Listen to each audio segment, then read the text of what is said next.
దావీదు బత్సబా యొద్దకు వెళ్ళిన తర్వాత దేవునికి స్తోత్రం కలుగునుగాక. హల్లెలూయా.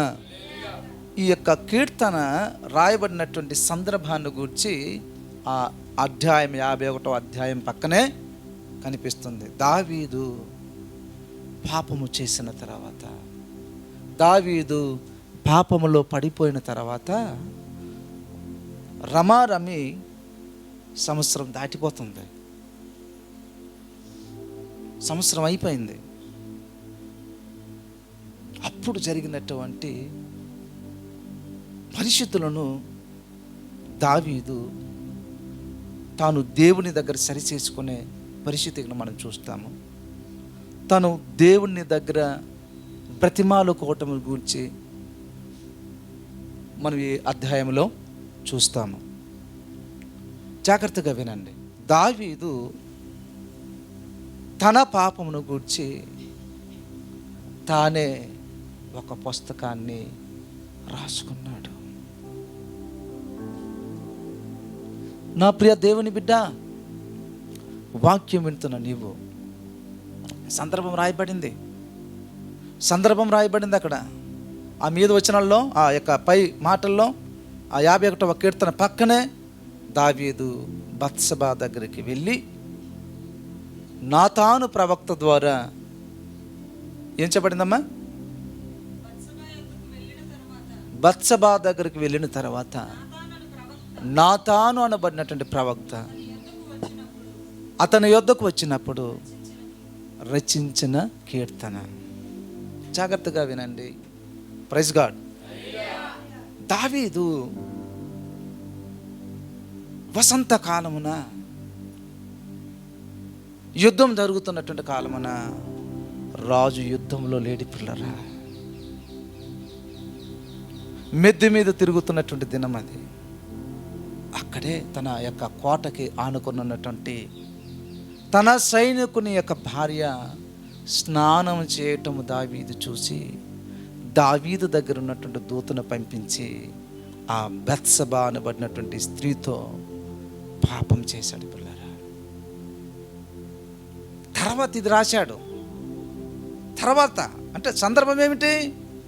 ఈ కీర్తనలో రాయబడిన ప్రతి అక్షరము వెనకాతల ఆయన గతములోనికి వెళ్ళాడు. దేవునికి మహిమ కలుగునుగా.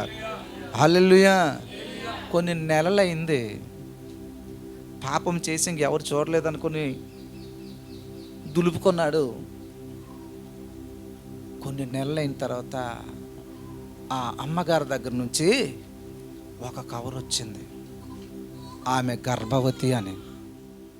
అర్థమవుతుంది. కాబట్టి జాగ్రత్తగా వినండి. చాలా విలువైనటువంటి విషయాలు మీకు నేను చెప్పే ప్రతి వారం కూడా మేలిమి బంగారం కంటే శ్రేష్టమైన వాక్యాలు మీరు వింటున్నారు. కాబట్టి ప్రభువునందు ప్రియమైనటువంటి దేవుని బిడ్డలారా, ఈ కీర్తన దావీదు బత్సెబాతో వ్యభిచారం చేసిన తర్వాత ఆమెగారి దగ్గర నుంచి ఒక కవర్ వచ్చింది, ఆమె గర్భవతి అన్నటువంటి వార్త విన్నాడు. ఎవరి దగ్గర నుంచి కవర్ వచ్చింది? అక్కడ మీకు అర్థం పోయినట్టు మారిపోయింది. బత్సబా దగ్గర నుంచి కవర్ వచ్చింది, గర్భవతినని. గుండెలు కొట్టుకుంటుంది, చేతులు వణుకుతుంది. దావీదు వెంటనే ఏం చేస్తాడు తెలుసా? యుద్ధములో ఉన్నటువంటి బత్సబా యొక్క భర్తకు కౌరు పంపిస్తాడు, నువ్వు వెంటనే సైన్యం నుంచి రావాలి, వచ్చిన వెంటనే పిల్లరా నీ ఇంటికి వెళ్ళి రెస్ట్ తీసుకో అని రాజుగారింట్లోనే ఉన్నటువంటి మంచి భోజనాలు ఈ యొక్క ఉరియా వెనకాతల, ఆమె యొక్క భర్త పేరేమో ఉరియా. ఇది మీకు కావాలని రిఫరెన్స్ రాసుకొని చెప్తాను. 2 సమూయేలు గ్రంథము 11వ అధ్యాయము 12వ అధ్యాయాలు తర్వాత చదవండి. అమ్మా తీయొద్దు, విను, రాసుకో. పెన్ను పేపర్ పట్టుకొని రాసుకో. ఇదిగో పెన్ను ఇస్తున్నాను, అప్పటికి ఇవ్వండి. ఇదిగో పెన్ను తీ. దేవునికి స్తోత్రం. నేను చెప్పేటప్పుడు మీరు ఇంక బైబిల్ ఇటు అటు తిరిగి చూశారనుకుని చెప్పినంత పోతప్పుడు. దేవునికి స్తోత్రం. బత్సబా యొక్క భర్తను పిలిపించుకొని నువ్వు ఇంటికి వెళ్ళిపో. ఎందుకు? అర్థమవుతుంది మీకు అనుకుంటున్నాను. ఆ నేరం ఈయన మీదకి రాకుండా తప్పించుకోవటానికి ఆయన అంటాడు, రాజా, దేవుని మందసం గుడారంలో ఉంది, ఈ రోజు వెళ్ళి నా భార్య దగ్గర ఉండటానికి ఇది సమయం కాదు అనుకొని రాజుగారి యొక్క సైనికుల దగ్గరే పడుకుంటాడు. పిల్లరా, ఎవరు? ఏం పేరమ్మా? ఉరియా. అరే, దావీదు చూసేటప్పుడు మరలా ఆయన వెళ్ళలేదు. ఇంకా పిలిపించి ఏం చేస్తాడు తెలుసా? ఫుల్లుగా త్రాగించేస్తాడండి. ఆ మత్తులైన ఇంటికి వెళ్ళిపోతాడేమోనని. అయినా సరే వెళ్ళలేదు. దేశం పట్ల ఉన్నటువంటి బాధ్యత ఎంత గొప్పదో చూడండి ఆయనకి. తనకు నమ్మకమైనటువంటి స్థలంలో దేవుడు ఉంచినందుకు ఆయనకు నమ్మకస్తుడుగా ఉండటానికి ఉరియా శరీర సుఖాల కోసము, విశ్రాంతి కోసం ఇంటికి వెళ్ళలేదు. దావీదు ఏం చేస్తాడంటే, ఇంకా ఈయన వెళ్ళిన మేనల్లుడు అయినటువంటి యోబాబుకి ఈ యొక్క ఉరియా చేతనే ఒక ఉత్తరం రాసి ఉరియాకి ఇస్తాడు. తన మరణ శాసనము తానే పట్టుకుని వెళ్తున్నాడు. ఆ దాంట్లో ఏముందో తెలుసా? యుద్ధము ముమ్మరముగా జరిగే స్థలంలో ఈ యొక్క ఉరియాను పెట్టండి. ఎందుకు? అలాగే చనిపోయాడు. అంటే దావీదు ఆ యొక్క వ్యక్తి యొక్క మరణానికి కారకుడయ్యాడు, వ్యభిచారం చేశాడు. కాబట్టి నెలలు గడిచిపోతుంది, సంవత్సరం అవుతుంది. దేవుడు ఒక గండ్రగడ్లను విసిరాడండి దావీదు మీదకి. చెప్పటం లేదు మీరు, మీకు అర్థమైతే కదా చెప్తే. నేను అదే చెప్తున్నానండి. మీ స్థలంలో నేనుంటే, దేవా, పాపం యొక్క శిక్ష ఎంత ఘోరంగా ఉంటుందో అప్పుడు మీ స్థలంలో ఉంటే నేను అలా చెప్తాను. మీరు చెప్పటం లేదని మీకు అర్థం అవ్వటం లేదని నాకు అర్థమవుతుంది. అంతే కదా? అర్థమవుతుందా బాబు? చెప్పే టైంలో హల్లెలూయా చెప్పాను. మీ దగ్గర డబ్బులు ఏమి అడగలేదు. ఏమ్మా? Praise God. దేవుడు ఏమి విసిరాడు? ఒక ఖడ్గాన్ని విసిరాడు. ఎవరి మీదకి? దావీదు మీదకి విసిరాడు. పిల్లరా, ఆ ఖడ్గం ఎవరో తెలుసా? తన సేవకుడు అనబడినటువంటి నాతాను. Praise God. రాజు సింహాసనం మీద కూర్చున్నాడు. సింహాసనం మీద ఉండి పిల్లరా జరిగిందంతా కూడా ఎవరికి తెలియదు అనుకుంటున్నాడు. కానీ దేవుడికి తెలియదా? దేవుడు చూడటం లేదా? తెలియదా? దేవుడు కొన్ని నెలలు ఏమని మార్పు వస్తుందేమోనని అనుకొని, పశ్చాత్తాపం పొంది మారు మనసు పొందుతాడేమోనని సంవత్సరం అంతా కూడా దేవుడు చూశాడు. పిల్లరా, మార్పు లేదు. ఇంకా యథావిధిగా అదే స్థితిలో సాగిపోతున్నాడు. తన ప్రజల్ని పరిపాలించడానికి దావీదు అలాగ ఉండటం దేవునికి ఇష్టము కాదు.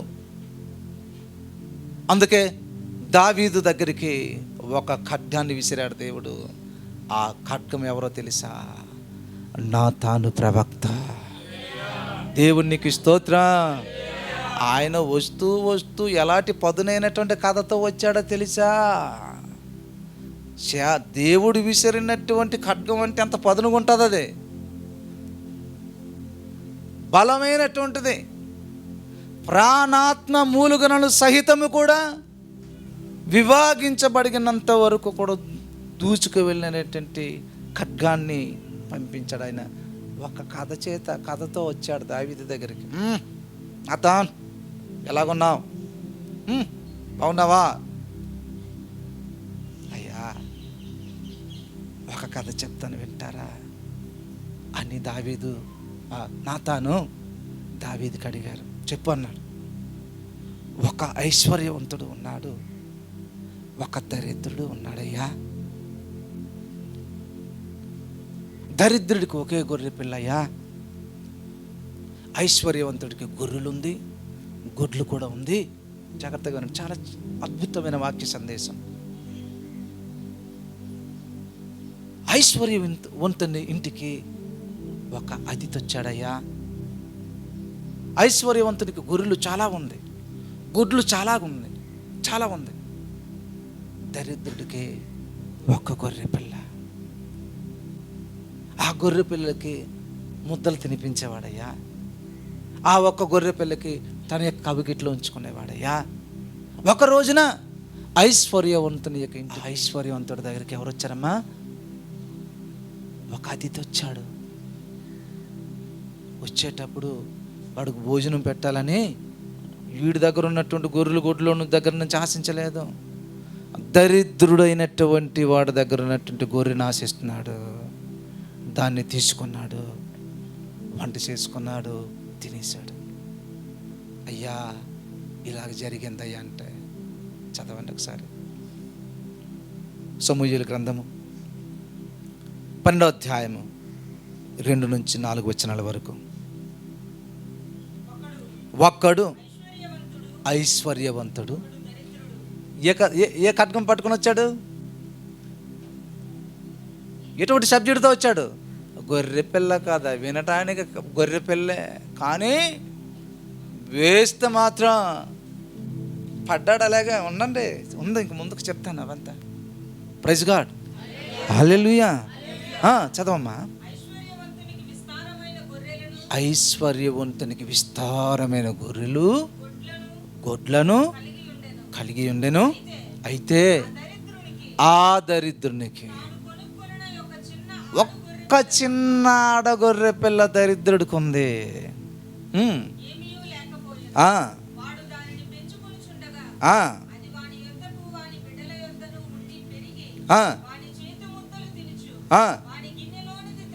ఏది? ఆ గొర్రె పిల్ల ఎవరో తెలుసా? బెత్షెబా. ఆ దరిద్రుడు ఎవరో తెలుసా అమ్మా? ఉరియా. ఆ ఐశ్వర్యవంతుడు ఎవరో తెలుసా? దావీదు. చెప్పు, చాలా ఇంట్రెస్ట్గా ఉంది, చెప్పు నాతో, చెప్పు అని చెబుతున్నప్పుడు దావీదు అంటాడు, కాదా విన దావీదు. ఏమన్నాడు? కాదా విన్నాడు. విని వెంటనే ఏమన్నాడో తెలుసా? దావీదు మాట విని ఏ మనుషుని మీదకి ఈయన గ్రహింపులు రాలేదు. ఈయనకి వాక్యం ఇంకా కథ అంతా, స్టోరీ అంతా నీ మీద అన్నట్టుగా, నీ కోసమేరా బాబు ఇది పంపించాడు దేవుడు నీ దగ్గరకని తెలుసుకునే లోపు దావీదు ఏమంటున్నాడు తెలుసా? చదవమ్మా. ఏ మనుషుని మీద? ఆ యొక్క ఐశ్వర్యవంతుని మీద బహుగా కోపగించుకొని యెహోవా జీవముతోడు నిశ్చయముగా ఎవడైతే కార్యం చేశాడో మరణానికి పాత్రుడని ఎవరు ప్రకటించాడు తెలుసా? అప్పుడు పడిందండి ఏటు. ఆ మనుష్యుడవు నీవే. దేవునికి స్తోత్రము కలుగునుగాక. హల్లెలూయా. నాతాను, పిల్లలు జాగ్రత్తగా ఉండండి, నాతాను యెహోవా విసిరినటువంటి ఖడ్గంలా వచ్చాడు. దావీదు దగ్గరికి వెళ్ళి లొంగిపోలేదు. దావీదుకు అనుకూలంగా మాట్లాడితే బోల్డ్ బంగారం, వజ్ర వైడూర్యాలు ఆయనకు దొరుకుతుంది. ఆయనకి దేవుని మాటను ఉన్నది ఉన్నట్టుగా చెప్పడమే ఆయనకున్నటువంటి లక్ష్యము. దేవునికి స్తోత్రము కలుగునుగాక. మరణ భయం లేదు. దావీదు పోషిస్తాడన్నటువంటి భయం ఆయనకి లేదు. నన్ను పోషించినటువంటి దేవుడు ఒకడు ఉన్నాడని రోషముతో సూటిగా చెప్పాడు. ఆ వ్యక్తి, ఆ మనుష్యుడవు నీవే. ఏది పెట్టాడు ఇప్పుడు? గొంతు మీద ఖడ్గం పెట్టి ఇలా పెట్టాడండి. ఇలా రాను ఒకసారి చెప్తాను. నాతాను చెప్పే ఆ మనుషుడు నీవని, ఆ మనుషుడు నీవని మాట ఏంటవుతుందో తెలుసా? ఇంకా అటు కానీ ఇటు కానీ నువ్వు గ్రహింపు లోపే, నువ్వు గ్రహించే లోపే నీ యొక్క మెడ మీదకి వచ్చి ఉరి పడుతుంది, ఖడ్గం వచ్చి పడిపోతుంది. కాబట్టి నా ప్రియ దేవుని బిడ్డ, ఈరోజు నీకు గ్రహించుకోవడానికి దేవుడు ఒక అవకాశం ఇచ్చాడు. ఈ స్థలంలో నువ్వు మారడానికి ఒక అవకాశం దేవుడు ఇచ్చాడు. దేవుని చేత నాతాను ఎలాగైతే దావీదుని హెచ్చరించాడో, ఈ మధ్యాహ్న కాల సమయమున దేవుడు ఇక్కడున్న ప్రతి ఒక్కరితో కూడా మాట్లాడుతున్నటువంటి మాట. దేవునికి స్తోత్రము కలుగునుగాక. కాబట్టి దావీదు తన సింహాసనాన్ని దిగాడు. ఇప్పుడు అంతవరకు కూడా చెప్పు అన్నమాట మనిషి ఇప్పుడు ఎనుము తిరిగిపోయినట్టుగా అయిపోయింది ఆయనకి. వచ్చి కత్తి పడగానే, ఖడ్గం పడగానే సింహాసనం మీద నుండి దిగి వచ్చాడు. దావీదులో పశ్చాత్తాప ప్రభావాలు ప్రారంభమైంది. ప్రైజ్ గాడ్, హల్లెలూయా. సంవత్సరం అయింది ఇదంతా జరిగి. ఏంటి జరిగి? హత్య జరిగింది, అక్రమమైనటువంటి పని చేయటం కూడా జరిగిపోయింది. అతిక్రమములను దాచిపెట్టువాడు వర్ధిల్లడు, వాటిని ఒప్పుకొని విడిచిపెట్టువాడు ధన్యుడు. దేవునికి మహిమ కలుగునుగాక. ఈ దినాలలో చాలామంది దేవునికి దూరం అవుతున్నారంటే దానికి కారణము పాపము.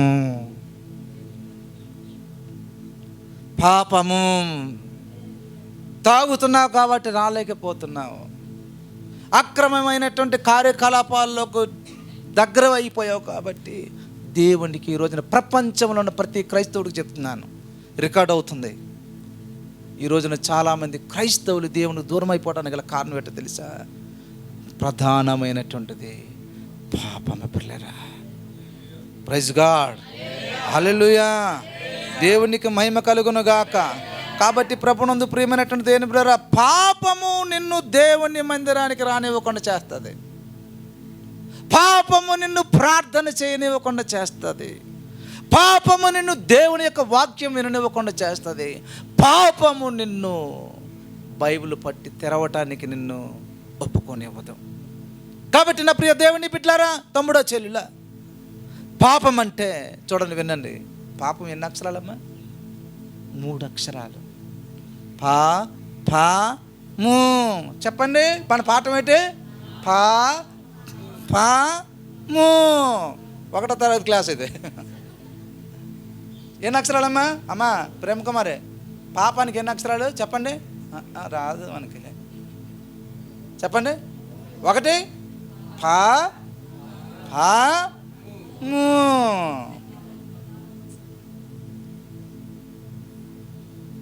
ఒక పాములా, ఇంకో పట్టుకొని నిన్ను ముడి వేసేస్తాడు. అర్థమవుతుందా? చిక్కులు పెట్టు పాపం అన్నాడు దాన్ని. అర్థమవుతుందా? ఏం పెడుతుంది? చిక్కుల్లో పడిపోతావు నువ్వు, రాలేవు. ఇప్పుడు దావీదు ఏమైపోతాడు? ఈ సంవత్సరం అంతా కూడా చిక్కుల్లో ఉన్నాడు. చిక్కుముడు ఇప్పడానికి వచ్చాడు ఒక ఆయన. బాబు, నువ్వు ఈ విషయంలో పశ్చాత్తాపం పొంది మారు మనసు పొందితే దేవుడు నిన్ను క్షమిస్తాడు. ప్రైజ్ గాడ్, హల్లెలూయా. చెప్పండి, ము. అమ్మో లూదియమ్మ చెప్పాలి మరి, అంశం ఏంటి చెప్పాలి మీరు. ము ఏంటి? పాములాగా పట్టి చుట్టుకుంటుంది నిన్ను, చుట్టి నరకానికి తీసుకెళ్దాం వాడు పని. ఈ మధ్య కాలంలో ఒక న్యూస్ విన్నాను నేను. భార్య బజార్కి వెళ్ళింది. కొండల్లో ఉంటారు వాళ్ళు, గిరిజనులు. ఆ ప్రాంతంలో చాలా భయంకరమైనటువంటి పెద్ద పాము గొర్రెలను, ఈ యొక్క చిన్న చిన్న ఆవు పిల్లల్ని మింగేసేది. ఆమె బజార్కి వెళ్ళి తిరిగి వస్తున్నప్పుడు ఆమెను పట్టుకొని చుట్టేసి మింగేసింది పిల్లలు. మరుసటి రోజంతా వెతుకుతున్నారు, బజార్లోకి వెళ్ళారు, ఊరంతా తిరుగుతున్నారు. కానీ ఆవిడది ఒక దగ్గర జోడ్లు ఉండిపోయిందండి. ఆ మింగేసిన దగ్గర జోడ్లు ఉండిపోయింది ఆవిడది. ఆ జోడ్లు బట్టి చూస్తే ఇక్కడెక్కడో తప్పిపోయి ఉంటుందని వెతుకుతున్నప్పుడు ఒక చెట్టుకు చుట్టేసి ఉందండి, ఆమెకు మింగేసి. దానికంటే భయంకరమైనటువంటిది పాపము. నిన్ను నరకానికి తీసుకెళ్ళడమే దాని యొక్క లక్ష్యము. యేసుక్రీస్తు ఎందుకు వచ్చారు? నశించిన దాన్ని వెదక రక్షించడానికి వచ్చాడు. అటువంటి పాపపు కట్టుల చేత కట్టబడినటువంటి వారు, చుట్టబడినటువంటి ప్రజల్ని ఆయన విడిపించడానికి ఇమ్మానుయేలుగా ఈ లోకానికి వచ్చాడు. దేవునికి మహిమ కలుగునుగాక. హల్లెలూయా. కాబట్టి ప్రభునందు పిల్లరా, కీర్తనల గ్రంథంలో రండి. ఇప్పుడు నాతాను వచ్చే వేశాడు, ఆ మనుష్యుడు నీవే. ఎక్కడ నుంచి దిగాడు? అప్పుడు సింహాసనం మీద నుంచి దిగి, చదవండి ఇప్పుడు ఒకటో ఒక వచనంలో, కీర్తన 51:1. ఇప్పుడు అంటున్నాడు, దేవా నీ కృప చప్పున నన్ను కరుణించయ్యా. 3వ వచనం వరకు, నీ వాత్సల్య బాహుల్యము చప్పున నా అతిక్రమములు, నా పాపములు, నా దోషములు. చూడండి పాపాన్ని దావీదు ఎంత చక్కగా వివరిస్తున్నాడో. తాను చేసినటువంటి హత్య, వ్యభిచారం వల్ల వచ్చినటువంటి నష్టాన్ని ఆయన ఎలా పోల్చాడు? నా అతిక్రమములు, నా పాపము, నా దోషము. పాపాన్ని ఏ విధంగా పోల్చాడు? ఒకటేమో నా అతిక్రమములు. అతిక్రమం అంటే ఏంటో తెలుసా? దేవుని ధర్మశాస్త్రానికి విరోధంగా పాపం చేయటం. 10 ఆజ్ఞలలో ఒక ఆజ్ఞ తప్పాడు, నరహత్య చేశాడు, పొరుగువాడిని భార్యను ఆశించాడు, అతిక్రమం చేశాడు. అందుకంటున్నాడు, నా అతిక్రమములు తుడిచివి. ఎక్కడ తుడుచుకుంటావు? మన పాపపు శాపపు డాగులు ఎవరు తుడుస్తారు? ఏ లోకములో ఎక్కడ కూడా దానికి తగినటువంటి విరుగుడు లేదు. అది యేసుక్రీస్తు రక్తము వలన మాత్రమే సాధ్యం. దేవునికి మహిమ కలుగునగా. దావీదు చేసినటువంటి ఈ యొక్క పాపము ఘోరమైనటువంటి పాపం చేశాడు. అతిక్రమం అంటున్నాడు, దేవుని ధర్మశాస్త్రానికి విరోధమైనటువంటి పాపం చేశాడు. ఇంకంటాడు దోషం అంటే పాప స్వభావము. ఏముంటుంది మానవులు? ఏముందమ్మా? పాప స్వభావము. అంటే ఇంకా చెప్పాలంటే గురి తప్పి పక్కదారిన పడటము. దోషం అంటే ఏంటర్థం అవుతుంది తెలుసా? స్వాభావికమైనటువంటి పాపము, గురి తప్పి పక్కదారిలో పడిపోయాడు దావీదు. ఇంకా ఏమంటాడో తెలుసా?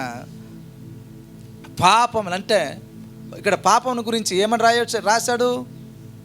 అతిక్రమము, దోషము, పాపము. ఇది పిల్లరా క్రియాపూర్వకమైనటువంటి రీతిలో చేశాడు, కనిపరిచాడు, దాన్ని చేసి చూపించాడు. క్రియాపూర్వకమైనటువంటి పాపము, స్వాభావికమైనటువంటి పాపము, దేవుని చట్టానికి, దేవుని శాసనానికి విరోధముగా తప్పు చేయటం. కాబట్టి నా ప్రియ దేవుని బిడ్డలారా, ఈ యొక్క శిక్ష, ఈ దోష శిక్ష అనేది, ఈ శిక్ష ఎవరికంటే పిల్లరా, పాపము చేసే ప్రతి ఒక్కరికి కూడా శిక్ష తప్పదు. దేవునికి మహిమ కలుగునుగా. కాబట్టి దావీదు తన పాపము దేంట్లో రాసుకున్నాడు తెలుసా?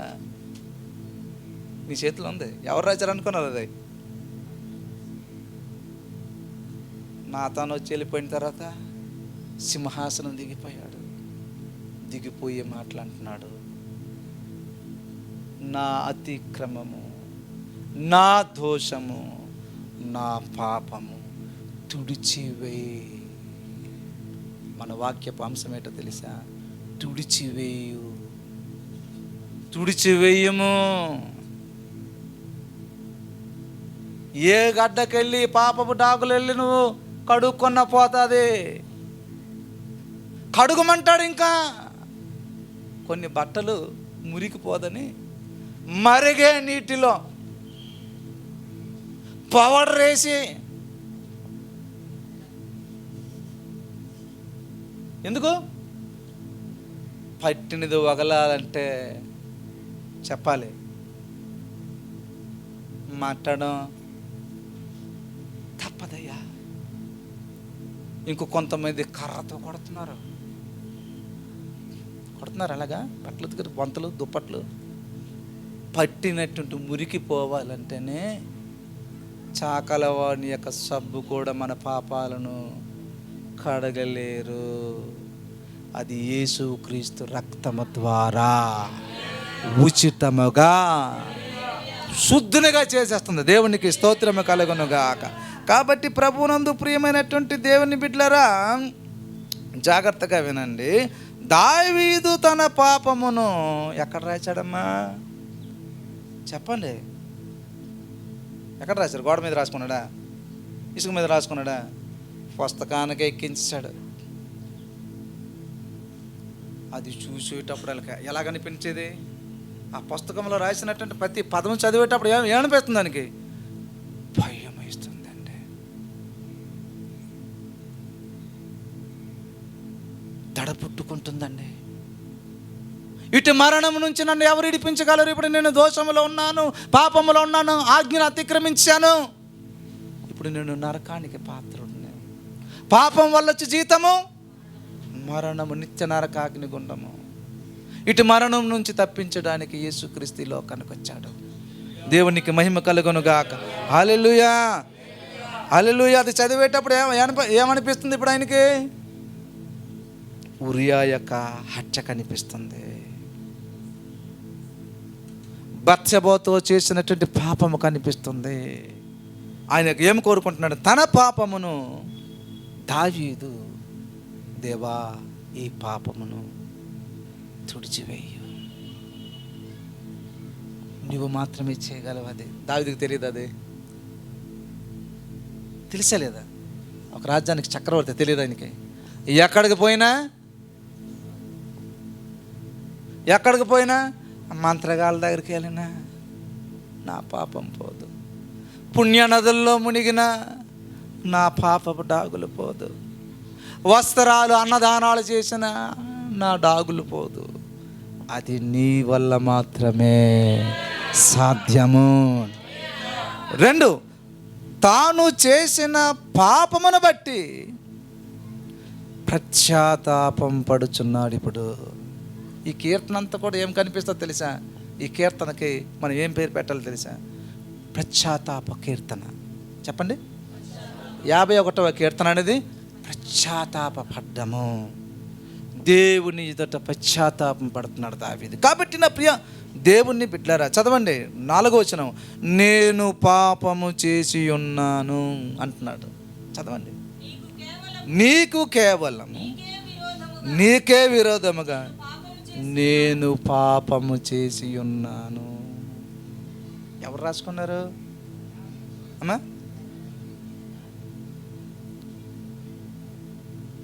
దావీదు విరోధులు కాదు, అది రాసింది దావీదే. తను ఏమని ఒప్పుకుంటున్నాడు తెలిసి, నేను పాపమును చేశాను. కప్పుకునేవారి కన్నా ఒప్పుకునేవారంటేనే దేవునికి ఇష్టం. చెప్పండి బాబు.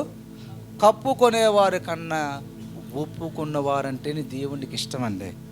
దేవునికి మహిమ కలుగునుగాక. దావీదు తప్పించుకోలేనటువంటి 2 విషయాలు దేవునితో దావీదు చెప్పుకుంటున్నాడు.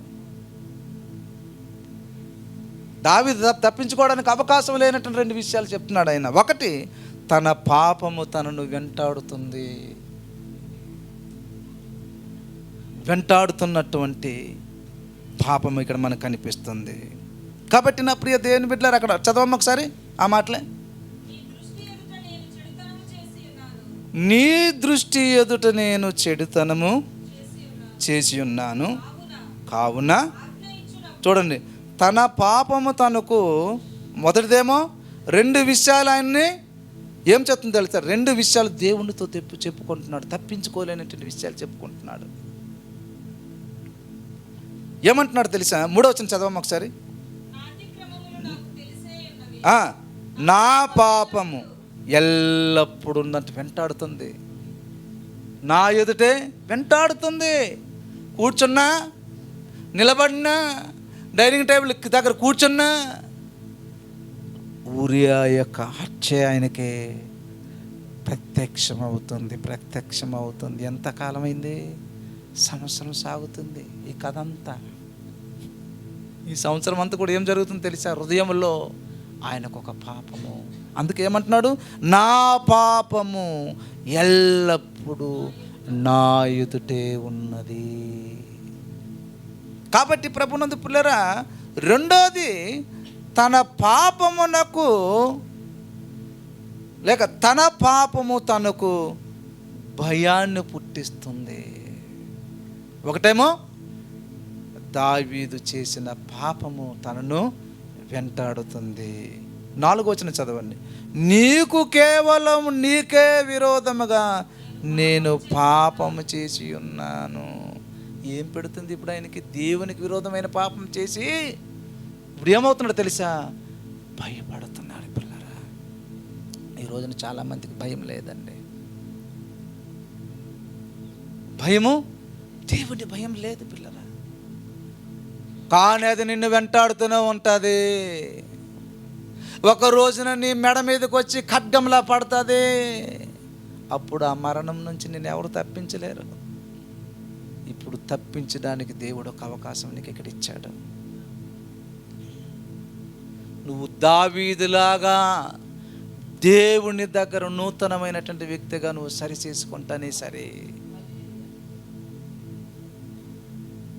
దేవుడు నిన్ను క్షమించి కరుణించి విడిచిపెడతాడు. దేవునికి మహిమ కలుగునుగా. హల్లెలూయా.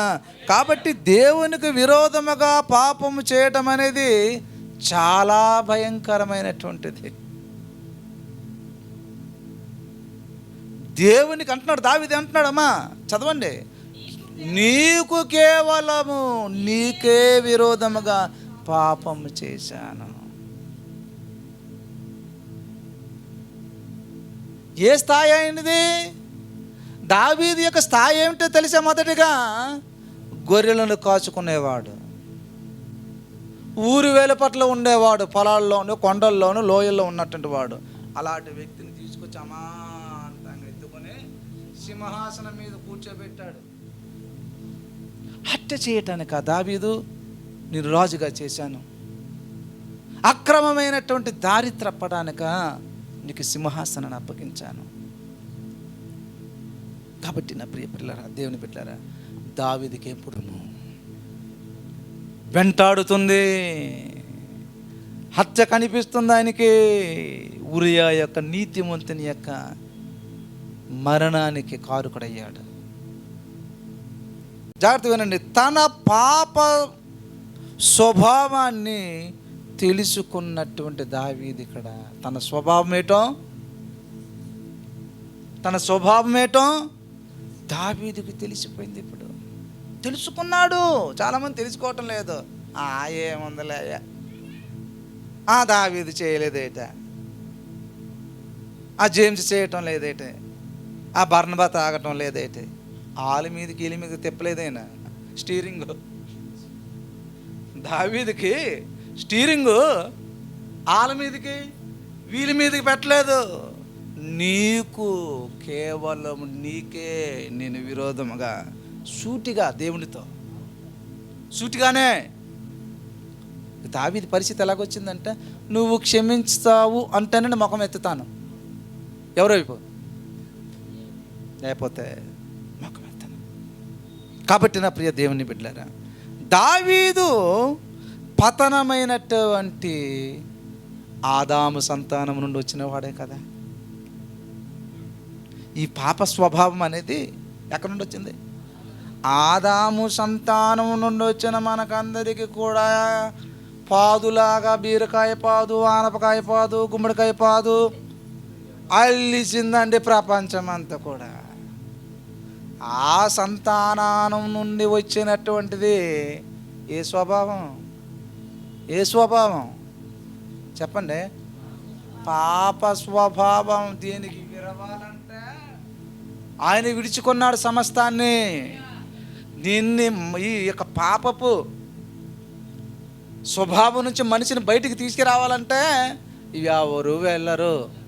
ఎవరు రాదు ఇచ్చేదేనటండి అనుభవాన్ని. అందుకే తండ్రి నీ చిత్తమైతే ఈ గిన్నెని నా యొద్ద నుండి తప్పించు. ఏముంది? హత్యలు ఉంది, దాంట్లో వ్యభిచారాలు ఉంది, దొంగతనాలు ఉంది, పాపం ఉంది, రకరకాలైన నీచమైన కార్యాలంతా కూడా ఆయన మింగాలి ఇప్పుడు ఆ పాత్ర. లేకపోతే మానవాళికి రక్షణ లేదు. రక్షణ పొందినటువంటి వారి యొక్క భాగ్యం ఎంత గొప్పదో తెలుసా? ప్రైజ్ గాడ్, హల్లెలూయా. కాబట్టి ప్రభునందు ప్రియమైనటువంటి దేవుని బిడ్డలారా, పడిపోయిన మానవ జాతిలో దావీదు ఒకడని సంగతిని మర్చిపోకూడదు. దాంట్లో మనం కూడా ఉన్నాం. ఆదామవులు పడిపోయారా లేదా? ఆ సంతానం నుండి వచ్చిన వారమే కదా మనం అందరం కూడా. జాగ్రత్త పిల్లరా, ఆ పాపపు దావీదులో కూడా పాపము చేయడానికి కారణం ప్రధానమైనటువంటిది ఏంటో తెలుసు? దావీదు పాపం చేయడానికి పడిపోయినటువంటి మానవ జాతిలో దావీదు ఒకడు. దావీదు పాపము చేయడానికి కారణము మానవుని యొక్క స్వార్థ్యము. ఆదామవ్వ గారులు మనకు సంపాదించి పెట్టింది ఏంటో తెలుసా? మొదట ఆదాము ద్వారా పాపం వస్తే కడపటి ఆదామైనటువంటి క్రీస్తు ద్వారా కృప, రక్షణ, క్షమాపణ. దేవునికి స్తోత్రం. ఏం కావాలి? ఆదాము యొక్క స్వభావంలో ఉండిపోదామా, లేక నూతనముగా జన్మించి క్రీస్తు యొక్క స్వభావంలోనికి మనం అడుగేద్దామా? దేవునికి స్తోత్రము కలుగునుగా. కాబట్టి నా ప్రియ దేవుని బిడ్డలారా, జాగ్రత్తగా వినండి. పాపములో పుట్టిన వాడునని దావీదు రాసుకుంటున్నాడు. చదవండి 5. నేను పాపములో పుట్టినవాడను. చాలు, దేవునికి మహిమ కలుగునుగా. పాపములో పుట్టినవాడనని దావీదు గుర్తించుకుంటున్నాడు, తెలుసుకుంటున్నాడు. అయ్యో, నా స్వభావం పాప స్వభావం, నా పుట్టక పాపములో నా తల్లి నన్ను గర్భం ధరించింది. మేము దేవుణ్ణి నమ్ముకోలేదు, మీలాగా పాపము కాదమ్మా అని చాలామంది అంటున్నారు. లేదమ్మా, ఆదామవ్వల దగ్గర నుంచి మనకి ఆస్తులు వచ్చిందమ్మా. తల్లిదండ్రులకు షుగర్లు, బీపీలు ఉంటే ఎలాగైతే వస్తుందో పిల్లలకు కూడా వాళ్ళు కష్టపడి సంపాదించినటువంటి రూపాయి కోసం ఆ ఆస్తి కావాలనుకుని చాలామంది ఎలాగైతే ప్రాకులాడుతున్నారో, దీనికి ప్రాకులాడిన అవసరం లేదు, ఆటోమేటిక్ వచ్చేస్తుంది. అది మీ కోర్టు కేసులకి, పోలీస్ స్టేషన్కి వెళ్ళిన అవసరం లేదు, ఆటోమేటిక్ వచ్చేస్తుంది. ఏ స్వభావం? పాపపు స్వభావం. నా తల్లి నన్ను పాపములో గర్భం ధరించి నేను పాపములో పుట్టినవాడను, నా పుట్టుక పాపంతో కూడినది. ఇటు మరణము నుంచి నన్ను ఎవడు విడిపించగలడు అంటాడు పౌలు. విడిపించడానికే కదా నా యేసయ్యకి లోకానికి వచ్చాడు. దేవునికి మహిమ కలుగునుగా. హల్లెలూయా. అయితే పిల్లలు, దావీదు ఇలాంటి పాపము నుండి దావీదు మహారాజును ఇటు పాపము నుంచి అతిక్రమం చేశాను, నా దోషము, నా పాపము, వీటి నుంచి నన్ను ఎవరు విడిపిస్తాడంటే పిల్లల, దావీదు గురించి మనం అనుకోవచ్చు. దావీదుకి సింహాసనం మీద కూర్చుంటే ఆ ఎఫెక్ట్ వేరేగా ఉంటుంది, ఆ అధికారం వేరేగా ఉంటుంది. దావీదు యొక్క సింహాసనము తన పాపాన్ని తీసివేయలేకపోయింది.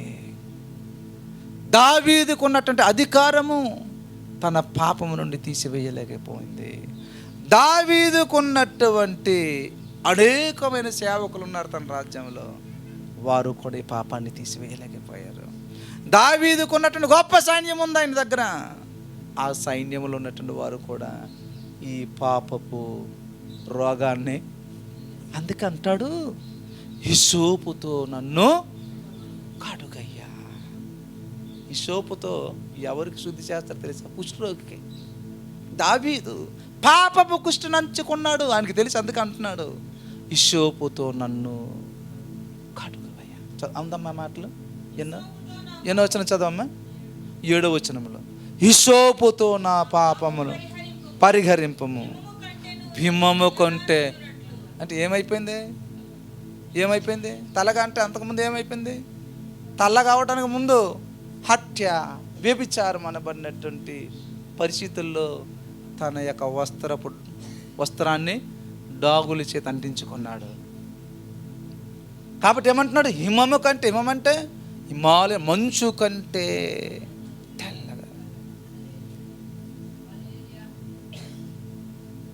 తెల్లగా రావాలంటే చాలామంది బట్టలు ఏం చేస్తున్నారు? రకరకాలైన పౌడర్లు వేసి ఏండి మిక్సీలోనే ఏదో దాంట్లో మొత్తానికి బట్టలు ఉతికినట్టు మిషన్లో పడేస్తున్నారు, వాషింగ్ మిషన్లో వేస్తున్నారు, బకెట్లో వేసి తొక్కుతున్నారు, కర్రలు వేసి కొడుతున్నారు. మరి నిన్ను దేంట్లో వేస్తారో తెలుసా? రేపు నిన్ను ఎక్కడ పడిస్తాడో తెలుసా? నిత్య నరకాగ్నిగుండములో నిన్ను విసిరేస్తాడు. ఒకవేళ దావీదులాగా నువ్వు పశ్చాత్తాపం పొంది మారు మనసు పొంది నేను పాపిని, నా స్వభావమే పాపము, నేను పాపంలో పుట్టానని దావీదులాగా మనం ఒప్పుకుంటే ఒక అవకాశం దేవుడు క్షమించడానికి మరలా తన కృపను జ్ఞాపకం చేసుకొని తన జాలి, తన దయ, తన కృప మన ఎడల చూపించడానికి దావీదుకి సైన్యం ఉంది. తాను చేసినటువంటి పాపము నుంచి విడిపించగలిగారా? దావీదు దగ్గర డబ్బు ఉంది లేదా? డబ్బు అమ్మ లక్ష్మమ్మ, రాజుగారి దగ్గర డబ్బు లేదా? ఏం లేదు. డబ్బు ఉందా లేదా? డబ్బుతో చేసుకోవచ్చు కదా ఈ పనులంతా కూడా. ఏ పనులంతా? చెంట్లు కొనుక్కోవచ్చు నువ్వు. అమ్మా చెమట కంప కొట్టుకున్నా చెంటు పోటలు కొట్టుకో శంఖలోనే, ఈ శంఖలు ఆ శంఖలు కొట్టుకున్నా అది బయటికి సువాసన. కానీ నీ హృదయాంతరంగా దావీదు అంటున్నాడు, నేను కుష్టి అనబడినటువంటి పాపంతో ఉన్నాను. పాపము కుష్టి రోగముతో సమానము. అది దేవునికి తెలుసు. నీ హృదయము కుష్టిలాగా తినేస్తుంది. కుష్టి కలిగినటువంటి వ్యక్తి యొక్క చేతులు, కాళ్ళు ఏమైపోద్దమ్మా? దగ్గరికి అయిపోద్ది. నీ అంతరంగము కూడా, నీ అంతరంగాన్ని దేవుడు చూసేటప్పుడు ఆత్మ సంబంధమైన కుష్టితో నువ్వు బాధపడుతున్నావు. దేవునికి స్తోత్రం. దావీదు డబ్బు పాపాన్ని తీసివేయలేకపోయింది.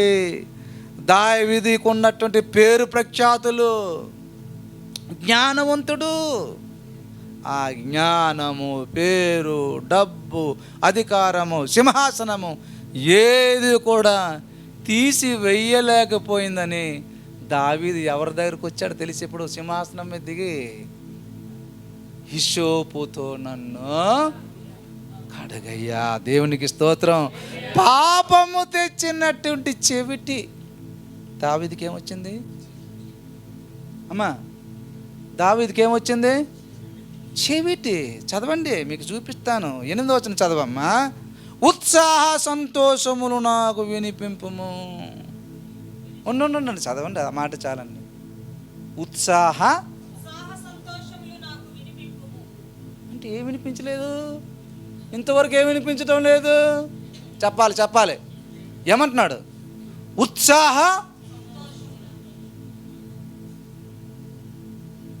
వినిపించినా నువ్వు వినలేని స్థితిలో ఉన్నావు కదా సంవత్సరం అంతా. నాతాను వచ్చిన తర్వాత నీ గులుమంతా తీశాడు.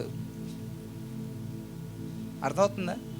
గులుము ఈ సంవత్సరం అంతా హత్య విచారం అనబడినట్టు గులుము అడ్డిసి దావీదు గారికి. అదొచ్చి ఎవడు తీశాడు? నాతాను పెట్టి చక్కగా క్లీన్ చేశాడు. చారమ్మా, చాలామందికి ఎక్కువగా ఎందుకు వినిపించదో తెలుసా? చెవులో నీళ్ళు వెళ్ళిపోవడం, చెవుల్లో గులుము పట్టేయడం ఏండి, అందుకు వినిపించదు. దావీదుకి వ్యభిచారము అనబడినట్టు దూరిపోయింది కులమని అంటారా? హత్య అనబడినట్టు కులం దూరిపోయింది ఇంట్లోనే. ఇంకేటి వినిపించడం లేదు అంటున్నాడు. ఉత్సాహ సంతోషాలు నాకు వినిపించు. నీ గులం తీయాలంటే చెప్పండి రా అంటే మీకు అర్థమవుతుంది లేదా? నీళ్ళెళ్ళిందో ఊలుముందో, ప్రైజ్ గాడ్, గరిటి పెట్టి లాగుతున్నాం.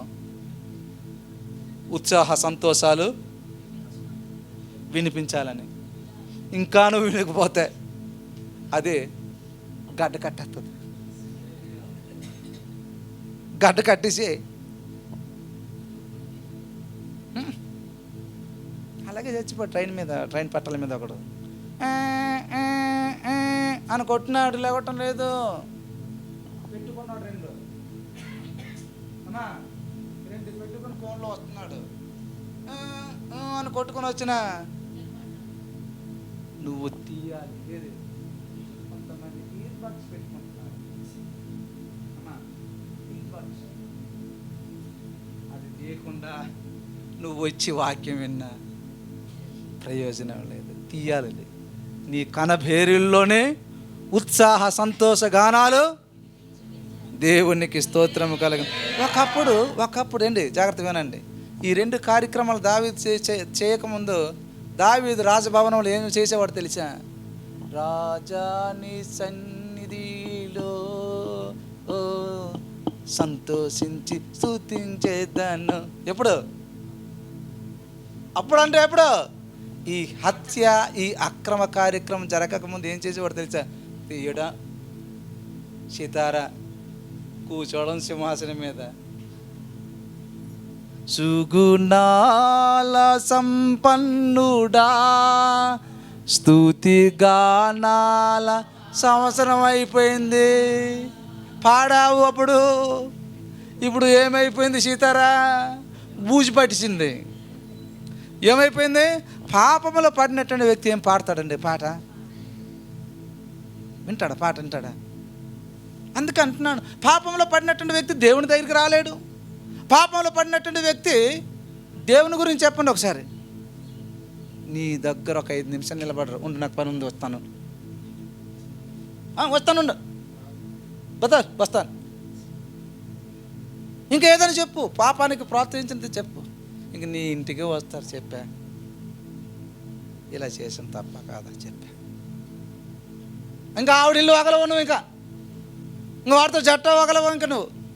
ఎందుకంటే నీకు పుషప్ ఇస్తున్నారు కాబట్టి చెయ్యి, తప్పు పర్లేదు. దావీదు పరిస్థితి ఏమైపోయిందో తెలుసా? ఏమైపోయాడు? 8వ వచనం, ఉత్సాహ సంతోషములు నాకు వినిపించున్నాయి. అంటే ఈ సంవత్సరం అంతా కూడా ఏమి లేదు అమ్మా, సంతోషం లేదు.